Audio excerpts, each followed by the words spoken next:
so that both countries had a fair share of political and economic challenges, and there is need to cooperate to explore their resources in a sustainable manner. The minister therefore invited Venezuela to join a new coalition of African, Asian, and Middle East countries in mind to ensure trade among members and take advantage of the opportunities.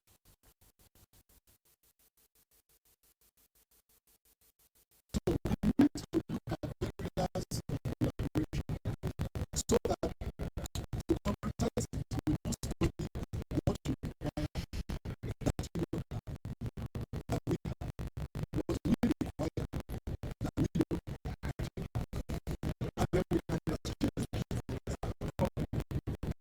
present the roadmap for actualizing this objective. So the other is we have two sides with studied let me say the trajectory of Venezuela and the challenges vis-a-vis superpowers. So we are very much aware of all of this. Addressing the minister and his team, the Venezuelan Deputy Minister of Mining, Martinez, commended Alaki for his understanding of the peculiar similarities of both oil-producing countries now seeking alternatives for the economies in solid minerals sector. We on to judiciary affairs. The Supreme Court has dismissed a suit filed by Rivers State Governor Siminalayi Fubara seeking to remove 27 members of the State House of Assembly on grounds of their alleged defection from the People's Democratic Party to All Progressives Congress. This was a ruling delivered by Justice Musa Wani Abaji following the withdrawal of the appeal filed by Governor Fubara through his lead counsel, Yusuf Ali NTA. Governor Fubara, in the notice of withdrawal, informed the court that events have overtaken his suit and that the lawmakers are now the friends of the applicants. The request for the withdrawal of the suit was not proposed by Rivers State House of Assembly and its factional speaker, Martin Amaule, who were represented by Wale Olanipekun SDN. Olanipekun, however, demanded for outright dismissal of the suit on the premise that parties have filed and exchanged their briefs of arguments and thoughts, joint issues with each other. Following no objection from parties, the panel of justices dismissed the suit and awarded 4 million naira against Governor Fubara to be paid to the House of Assembly and Amaule. The Federal High Court sitting in Abuja has adjourned the trial of the leader of the proscribed group, IPOP, Nnamdi Kanu, indefinitely.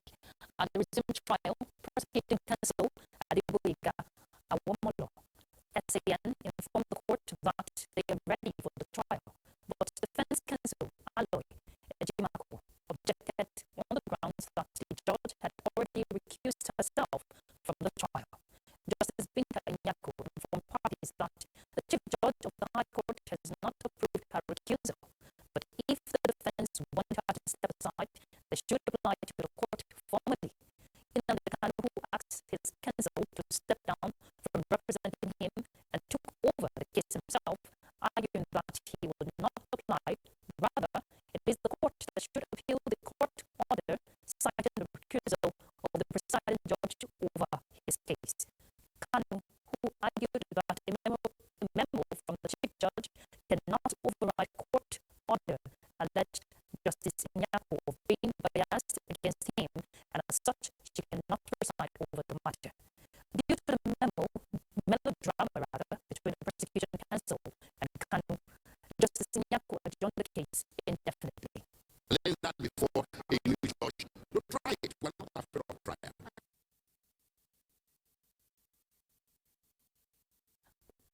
We don't know other issues. The National Drug Law Enforcement Agency has declared 4 associates of Lagos drug kingpin Alhaji Suleiman Aremu Ganiu, also known as Barry Shine, wanted for their involvement in multiple drug trafficking activities for which Barry Shine is currently facing criminal charges in court. A statement by NTA spokesman Femi Babafemi says the order to declare them wanted was granted by Justice Akintayo Aluko of the Federal High Court, Lagos. Those declared wanted include Olaruwaju Ramon Abdullahi, aka Alhaji Loyimbo, Oluwafemi Akonde Abidoye, aka Igbono Baba Eje Ade Iwaya Femi Iwaya, Olumuyiwa Olufemi Ilori, aka Murphy, and Alate Kafi Bakari Buki of Kafi Travels. The statement says anyone with credible information as to their whereabouts should contact the nearest NTA command or call the toll-free helpline, which we're seeing right now on the screen. Okay, it's not there, but I'll read it: 080-010-203040. An election violence report for the 2024 Edo and Ondo governorship elections has been unveiled by Impact Development Initiative. An accredited election observer group recommended holistic approach to election security. Timothy Yusuf will tell us more. Candidates here believe that focusing only on election security does not reflect the full state of electoral integrity in the country. The report highlights that heavy security deployment on election day often creates a false sense of peace, as the most critical threats occur in the lead up to the polls. As we present our final report, we are proud of the progress made, but we are also aware of challenges that still lie ahead. While we are celebrating peaceful elections in both states, we know this is not the time to let down our guard. The chairman of the House of Representatives Committee on Electoral Reform, Adebayo Balogun, revealed that the legislature is working on an electoral offences tribunal bill, and once passed, the bill will remove the responsibility of handling electoral offences from INEC and establish a dedicated commission to address malpractice and violence. It's not just enough for us to have the laws.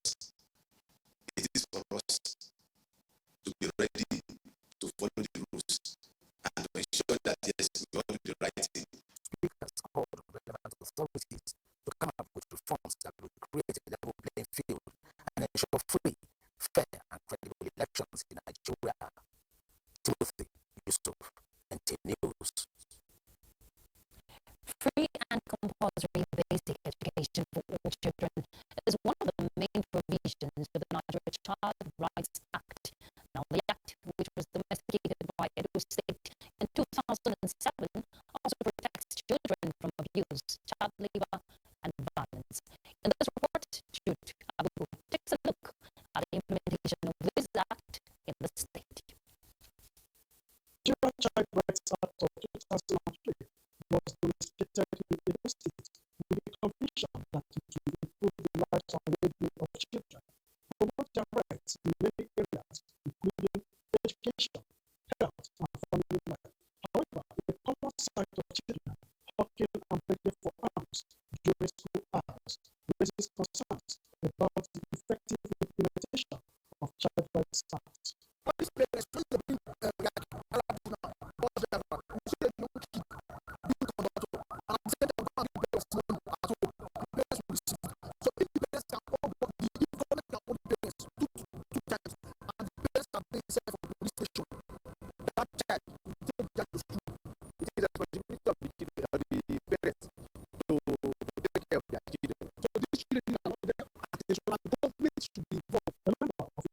House of Assembly gives insights on the key provisions, legal and institutional framework for effective implementation of the state child rights law.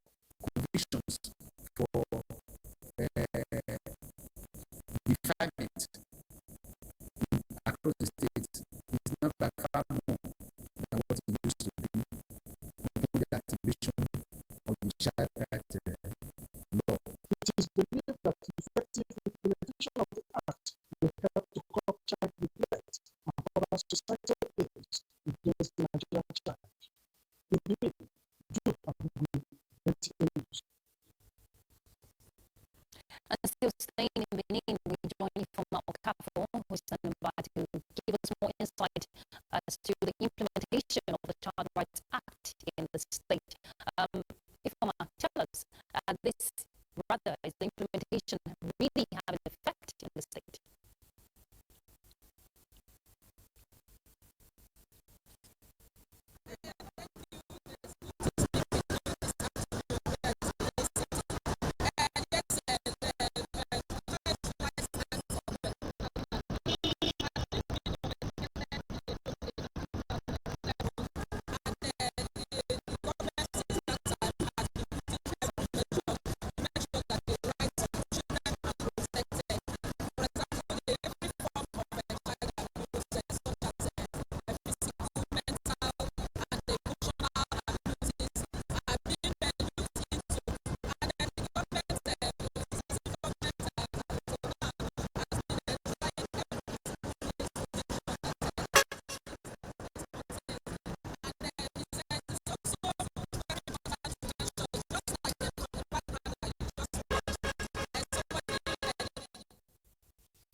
Apologies for the poor audio that we're getting from Benin, but I'm sure the essence of trying to connect there is just to find out if the implementation of the Child Rights Act, where free and compulsory education and also ending child labor is well implemented.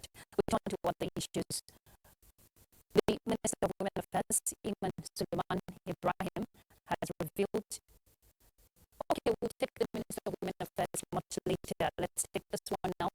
President Bola Tinubu expresses profound sadness over the passing of Sheikh Modibo Ibrahim Dawari, a renowned Islamic scholar from Adamawa State. Dawari was the respected leader of the Tijaniya sect and spent his lifetime imparting knowledge, guiding and shaping the minds of many individuals. In a statement through his special advisor on information and strategy, Bayo Onanuga, the president extols Sheikh Dawari's humility, piety, and devotion to scholarship, and describes his passing as a painful loss, not only for his family and community, but also for the nation. He prays Allah to grant the Sheikh peace and mercy in the year after. All right, let's head to Lagos to join Hingino for some more reports from her end. Hello, Hingino.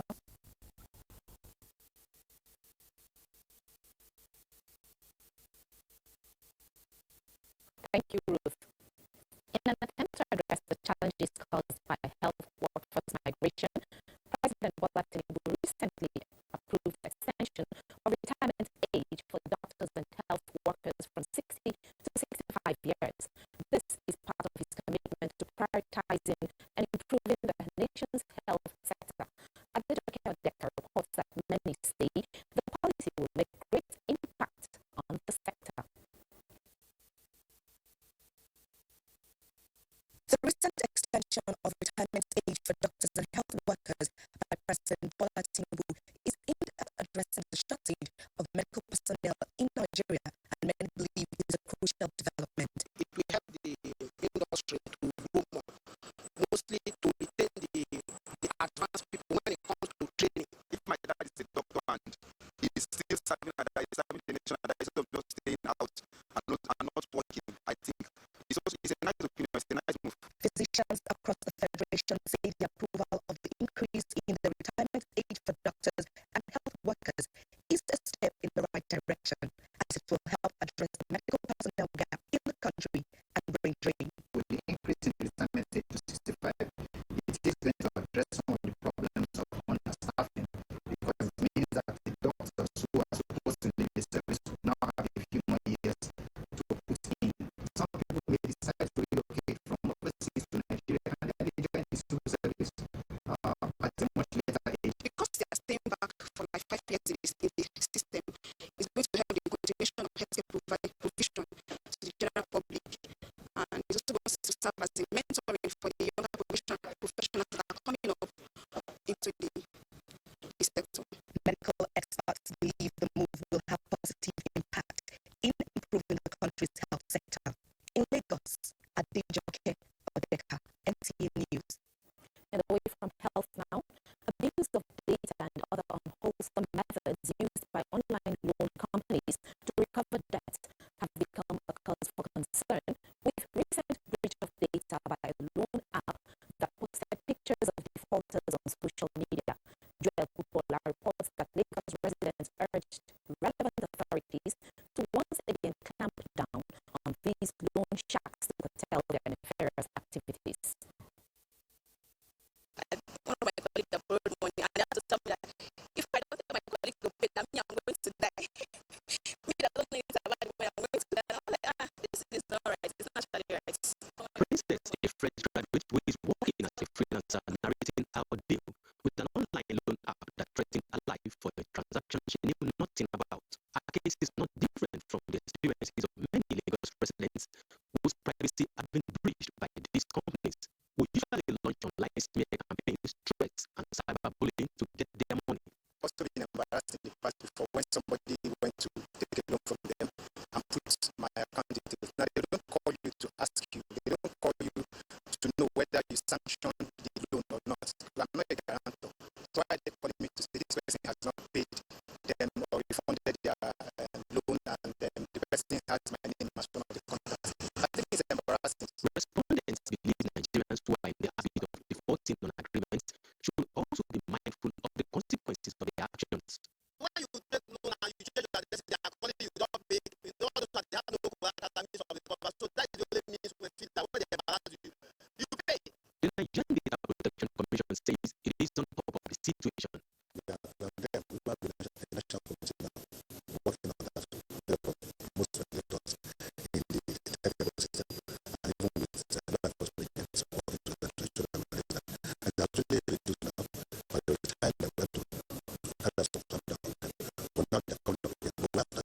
Nigerians were also advised to protect their data and guard it jealously. In Lagos, Joel Bukola, NTA News. Those are the stories from Lagos. Nationwide continues with Muhammad Umar Ajingi in Kaduna after the break. For joining us in Kaduna, the Nigerian Army will continue to prioritize training and retraining of its personnel towards the actualization of national security. The Commander Training and Doctrine Command of the Nigerian Army, Major General Kevin Ali, kept assurance while addressing lieutenants and captains while on assessment of security situation in Kaduna. Correspondent Haruna Muhammad reports.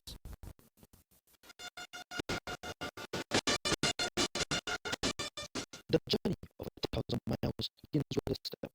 These personnel ready for practical assessment and build their capacity while assessing their ability in command and practical employment of mechanized infantry companies in all phases of war and low-intensity conflict, including ability to administer men and resources to company levels hosted by the Premier Division of the Nigerian Army.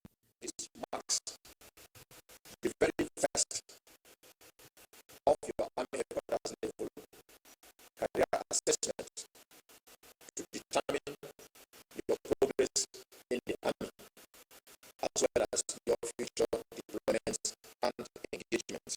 Commander Training and Doctrine Command Major General Kelvin Alibi urges the officers on resourcefulness, field craft, maneuverable approach, map reading, communications and skills at arms and proficiency in languages, as well as physical fitness, ready for war. The skills are meant to elicit your pragmatic solutions to problems at the tactical level of command. Your solutions should be well thought out, realistic, and practicable. Afterwards, the personnel are to be deployed back to their various commands and formations. In Kaduna, Haruna Muhammad, NTA News. The wife of the Gao State Governor, Amina Umar Ramadi, has called for sustained peace and national unity through the display of national cultural heritage this country is blessed with.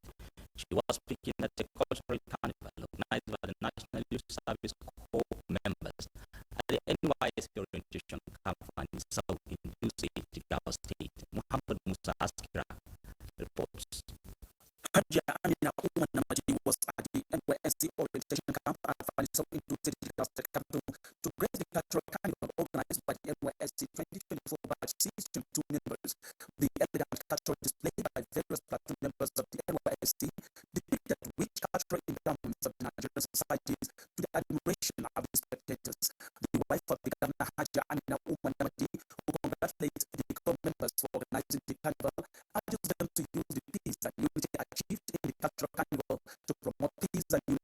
organization. As we celebrate this culture across different dance and other displays, always remember that tolerance, integrity, loyalty, and above all, integration can equal being our concern. I've never imagined that I would turn on NTA attire till today because I'm a Yoruba girl. I've always had interest and I've always carried pride in my own kind of culture. But today, wearing this makes me feel like I'm also one of them. Me, I'm a Steve girl, but I find myself here in the girl and I love it. And I can fix myself in any time. It's all about tradition. So it's a very happy day for me, and I'm really excited. The NYSC Cultural Carnival has given the club members the opportunity to socialize with one another, also reinforces the bond of love and care for one another, irrespective of their cultural, religious, ethnic, and political affiliations. A development that people see as critical to the national cohesion. From Abuja, Muhammad Musa Askira, NTA News. And that's our contributions from this end nationwide continuous with Roots Akwele in Abuja studio. Good to see you, Roots. Good to see you too, Muhammad.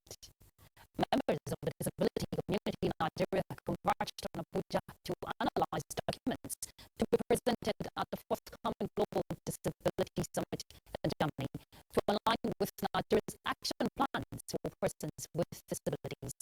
Elizabeth Omori reports about key actors in disability affairs who were present at the meeting. Nigeria's commitment to disability matters informed this gathering of CSOs, partners, and government functionaries to accelerate actions for inclusion and empowerment of persons with disabilities.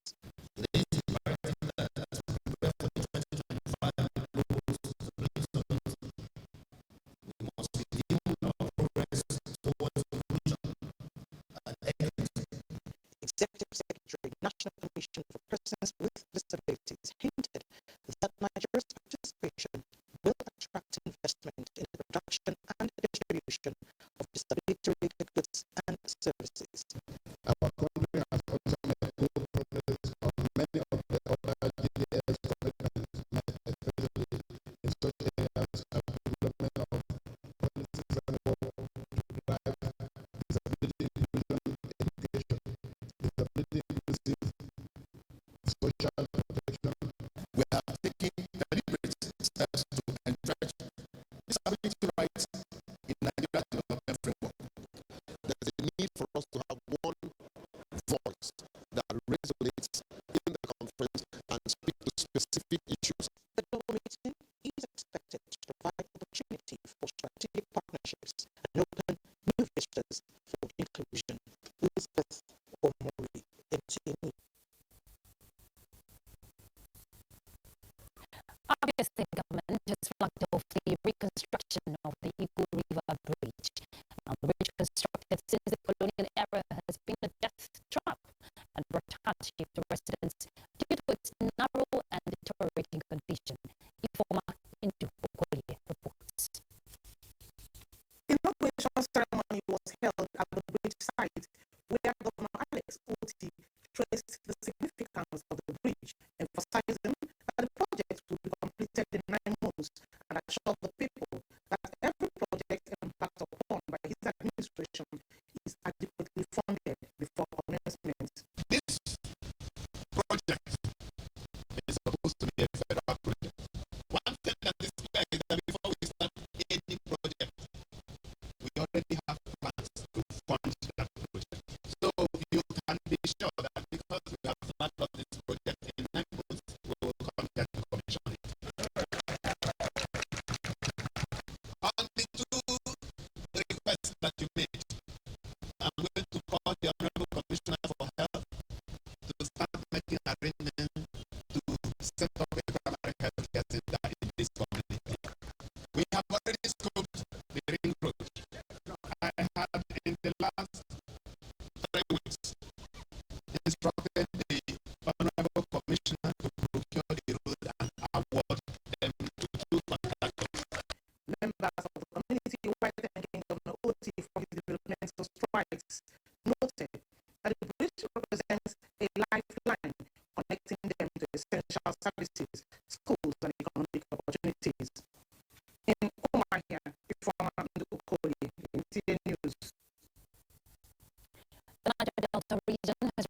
peaceful for the free flow of oil and gas in the country and will continue to remain so. This was at the media briefing in Abuja to present the communique issued at the end of the emergency meeting of the Board of Trustees of the Pan-Niger Delta Forum, PANDEF, where it asked for the establishment of the South-South Development Commission as provided for other zones. The forum notes that the commission, when established, surely has a different role from the function of the Niger Delta Development Commission.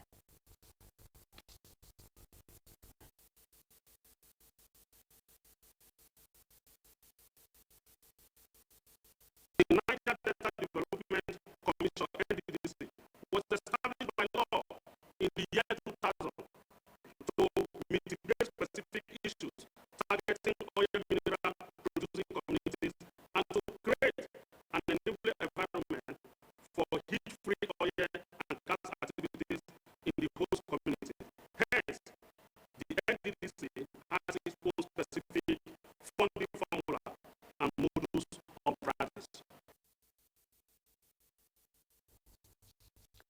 All right, let's take a break. We'll be back. Stay tuned. Thank you for staying with us. Next up will be Ibadan, where we join Kemi. Kemi, what's the latest on your end?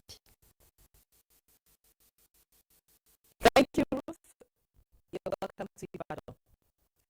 The Minister of Power, Adebayo Adelabu, during the tripartite meeting with the management of the Ibadan Electricity Distribution Company and the University College Hospital, has ordered the immediate reconnection of the University College Hospital to the national grid to resolve the long-term power outage in the hospital. Prof. Mashambadanos tells us more.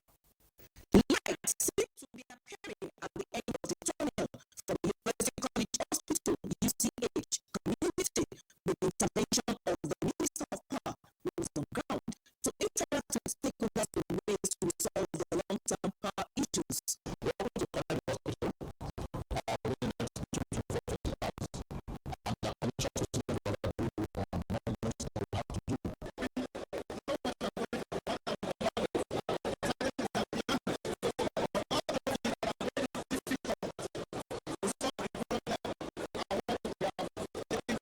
The Prime Minister opined that there should be separate electricity grid for the hospital, colleges, meeting, residential areas, and commercial sectors to reduce the electricity being consumed by the hospital. He added that there is need to revamp some of the cables, electricity poles, and gradually changing the infrastructure for optimal performance. It was the desire of the government to see that all our social institutions properly electrified and they enjoyed 24/7 power supply. Earlier, there was peaceful protest by the College of Medicine students over the persistent blackouts at the teaching hospital, as well as the facility tour by the minister. In Ibadan, Wafia and Mashambadanos, NTA News. The Nigerian Customs Service has been identified as an organ of government whose role is pivotal to the achievement of the renewable agenda of President Bola Tinubu. This was the vision of the Oni of Ife while receiving controller of Customs Service, Dr. Ben Olumali, in his palace. Lukman Hassan has the details.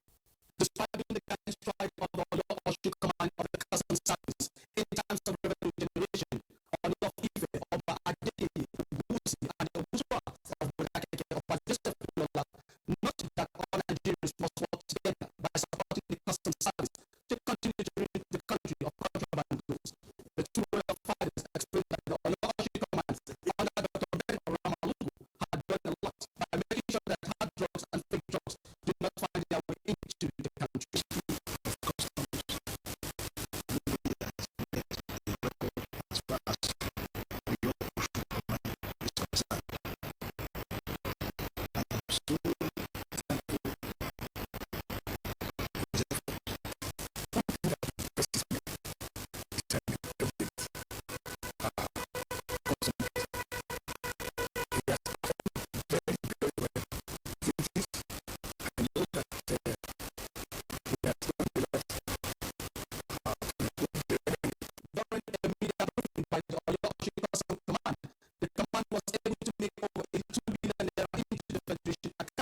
And that's it from Ibadan. We now return to Ruth in Abuja for more on Nationwide.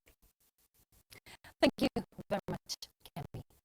UNICEF, in partnership with the Bayelsa State government, is working to improve the primary health care needs of people in the riverine communities of the state. Even Zedimiola reports about already facilities at some community healthcare centers have been upgraded and 6 ambulance boats donated to the state government. Primary healthcare is no doubt the foundation of healthcare delivery system to people at rural communities. UNICEF and Gavi entered an MOU with the Bayelsa State government in 2022 and embarked on the renovation, remodeling, and upgrading primary healthcare facilities with solarized water projects. When this place was looking somehow, but now everything is perfect. I've seen the impact of UNICEF and Gavi over times. It's not even makes more than come here to take to have their delivery. The team, comprising of the World Health Organization, national and state partners, embarked on a field trip and visited the primary healthcare centers in Zarama and Kayama after an earlier visit to other community health centers in Abuja government area.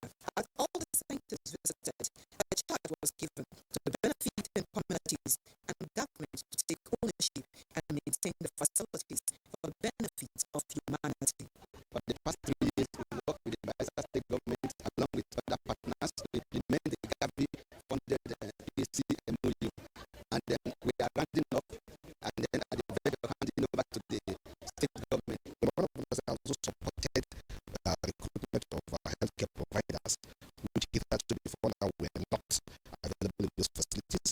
The officials also visited Zipline Logistics, from where medical supplies are being distributed to far-flung communities through the use of technology and decentralized data hub, a key area targeted at strengthening data quality and efficiency. From the inception of this project, our skill as at when it started in 2021 was 57%, but today is 95%. This collaboration has been beyond words. It has saved countless lives. The UNICEF Gavi MOU with the Bayelsa State government has boosted employment in the Bayelsa State Health Insurance Scheme. Also, the donation of 6 ambulance boats to improve healthcare and emergency response services in riverine communities. Ebinini Zitamiola, NTA News. All right, we'll stop over now. Adjust to join Mary for our next set of reports. Hello, Mary. Good evening and welcome to Just. Bongom Jos and Chairman Plateau State Traditional Council of Chiefs and Emirs, Gajeko Bianguba, is applauding President Bola Tinubu for signing into law the bill establishing the North Central Development Commission (NCDC), which will accelerate development in the zone. The traditional ruler gave the commendation at a media briefing in Jos. Priscilla Brunan reports. President Bola Tinubu had a few days ago signed a bill for a law to establish the North Central Development Commission, which was conceived in 2017 to tackle challenges and promote economic growth of the region by harnessing its resources and potentials. The Bongom, who welcomes the development, appreciates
Priscilla Gumnan, NTA News. Plateau State Specialist Hospital is taking steps towards enhancing efficiency in healthcare service delivery with the upgrade of its laboratory equipment worth more than 2 billion naira. This was at a 5-year strategic planning retreat for management and staff in Jos. The report. The strategic planning retreat attended by management of Plateau Specialist Hospital creates a comprehensive roadmap to reposition the hospital for improved and efficient healthcare delivery. Actually giving us an exposure on how the Plateau State Specialist Hospital can be moved to the future. This workshop is very good because we are all working for the benefit of the patients who are at the center of care. In a message to the event, Commissioner for Health says the Mood Funds Administration is poised to ensuring the provision of quality healthcare to citizens through training and retraining of healthcare workers in the primary and tertiary health institutions, as well as the upgrading and upscaling of facilities. Human resource for health is one of the key areas that the Mood Fund Administration is really handling. Just when he came into office, staff were employed. Chief Medical Director of Plateau State Specialist Hospital, Professor Christopher Yilwan says gaps have been identified, expressing optimism that with the retreat, positive changes will be witnessed in healthcare delivery within the shortest time. He commends Governor Mutwan for the interventions towards speedy growth of the hospital. Lab currently has been upgraded. We have brand new equipment, that will cover chemistry, hematology, microbiology, and pathology. And these equipment, were bought at nothing less than close to 2 billion naira. So it's a complete overhaul.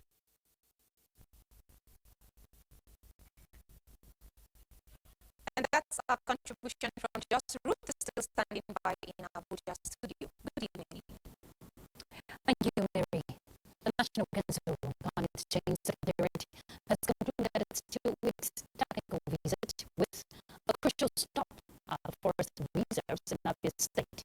This visit followed an extensive tour of the Niger Delta states, where the council assessed the critical mangrove ecosystems with view to conserving them for climate resilient purposes. Charles Alpha reports. This visit provided a unique and yet an important perspective of the mangroves that grow here.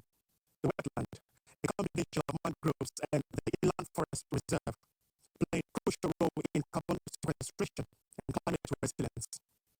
With machetes, the Commissioner of Environment of Abuja State, Philemon Aswile, and his team cleared the way while the National Council on Climate Change Secretariat Technical Group explored the diverse forest reserves, assessing their health, biodiversity, and vulnerability to deforestation, degradation, the importance of sustainable forest management practices, community involvement in the conservation efforts, and the potential to contribute to Nigeria's climate change mitigation and adaptation strategies.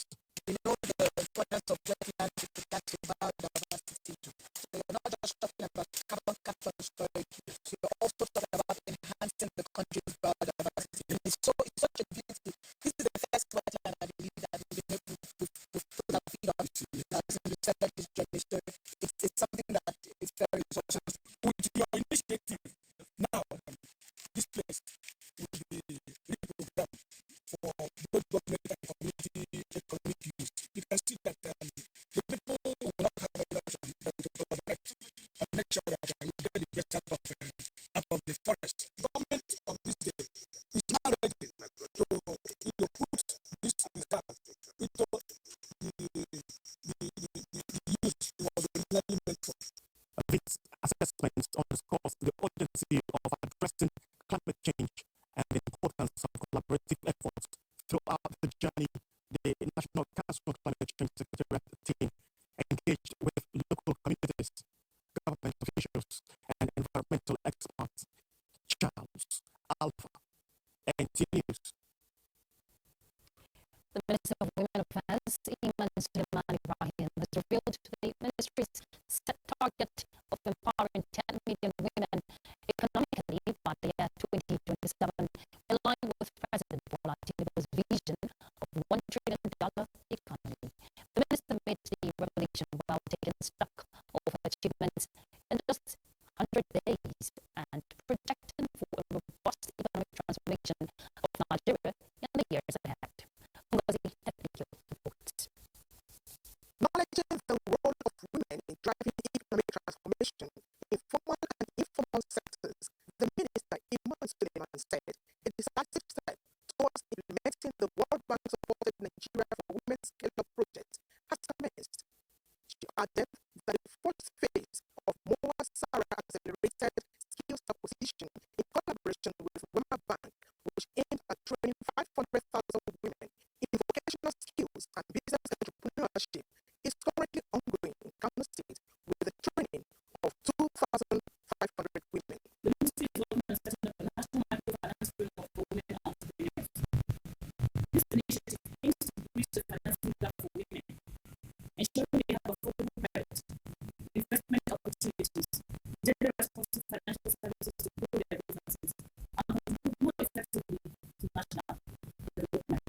Other feats achieved during the period under review, the minister, alongside the permanent secretary, emphasized include strengthening policy frameworks to make them more impactful, enhanced collaboration with state governments and development partners, thereby building a synergy that is focused on achieving the renewed hope agenda of President Bola Tinubu for Nigerian women. Ngozi Teknikyo, NTA News. Next will be sports update. The Athletics Federation of Nigeria says it has put modalities on ground to ensure easy access to athletes' data and their performance index to remove all encumbrances in their registration for competitions. The Secretary General of the Federation, Israel Iwan, also disclosed that the Federation is working closely with local and foreign athletes to identify their needs and challenges. And also whether they don't take any performance enhancing drugs, and we also ensure that the relationship between the athletes, the coaches, and the federation is cordial. And of course, there are needs of athletes, which is where the commission comes in, the National Sports Commission comes in, by providing training grants and welfare for athletes and all of that. So the relationship is one that must always be cordial. Meanwhile, Nigeria's Special Research Shekiri won the men's 60 meters final, clocking an equal personal best of 6.61 seconds at Panda's Open in Edmonton.